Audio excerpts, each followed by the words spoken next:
everybody. Welcome back to D&J's Epic Quest. Derek here, back at you with another BareBones episode today. Lately, I've been reading through a few novellas here as I'm waiting for another book to be released. So I don't want to get too deep into anything before this other book comes out. So today, I'm going to talk to you about this book. It is Liminal Monster, written by Luke Tarzian. It is the fourth book by him that I've read. So let me tell you a little bit about it here today. In the center of the forest sits a house of leaves and ash. Inside the house, his heart and lies. Inside the house called Sempiternity, there is a lake, at the center of which is an island. Upon the island, a spire of stone. Surrounding the spire, an orchard of dreams. Beneath an apple tree sits faceless self, who writes of sorry things. What an awful place. What a cruelty it is, being birthed of pain. But when a dog that should not be wanders into sempiternity through a door that should not be, self learns a terrible truth. Sempiternity is no longer safe, no longer theirs. Fictional failures come in search of proper ends, in search of slaughter quelled by self's prosaic hand, in search of lies.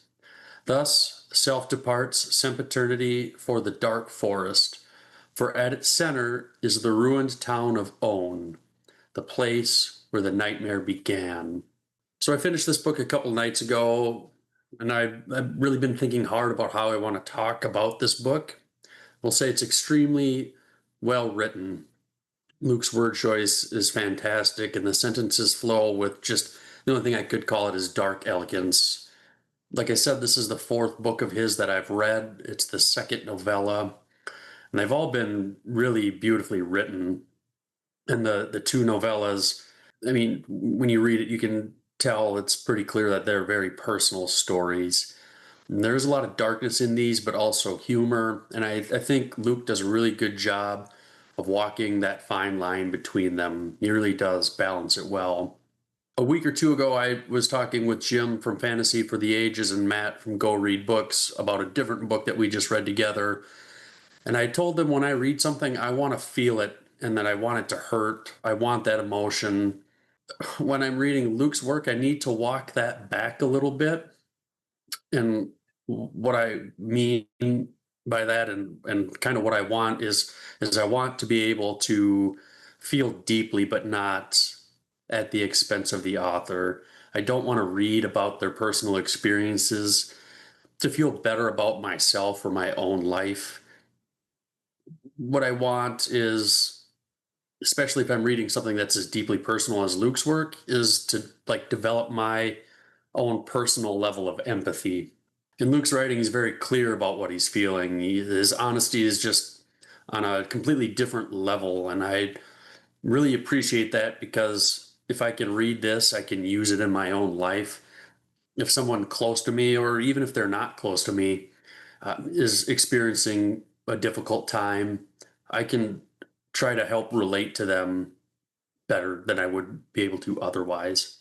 In this novella, there's two different stories that are being told, but I think they just are kind of tied together. There's the story of what Luke is dealing with or dealt with. And the other story, I think, is kind of the story of how he is trying to work through either what he is dealing with or dealt with. He's really going to pull you into the story. You're going to laugh. There's a number of things that are just crazy, off the wall, goofy, funny. But you could also cry too. But at the very minimum, you're going to feel a really large range of feelings and emotion. And again, that's what I'm looking for in a book. I want to be able to do that, feel a range of things. His head is writing compared to Edgar Allan Poe, and while I've not really dove deep or probably even read like a whole book by Poe, everybody kind of knows some of the more popular stories. And Luke's work definitely deserves, that comparison, that praise for his writing. And what I would compare it to of what I have read is Stephen Erickson, Malazan. No, the genres are not really the same, at least in the novellas. Luke has a knack for, and does a really good job, is picking the perfect word for the perfect spot in the sentence. And he's just really a master of turning pain into poetry. If you like Erickson's writing, I think you would love Luke's writing. So I didn't really tell you too much about what the story is actually about, the plot and such. I mean, I'm not really going to. This book's only a little over 100 pages long, so pick it up, read it. It isn't going to take you very long, and discover it for yourself. You're just, like I said before, you're just going to get sucked into this, and maybe you'll even learn some things about yourself as well. But once you read it, let me know what you think. Check out Luke's other works. I haven't read all of his stuff yet. I'm working on it. Give Luke a follow on Twitter. And also, appreciate it if you're not already, give us a follow as well. Like this episode, all that stuff. That's all I've got to say on this book. I really hope you'll check it out. And Luke, I hope you appreciate the review here. So thank you, everybody. Hope you have a good day, and we will see you next time.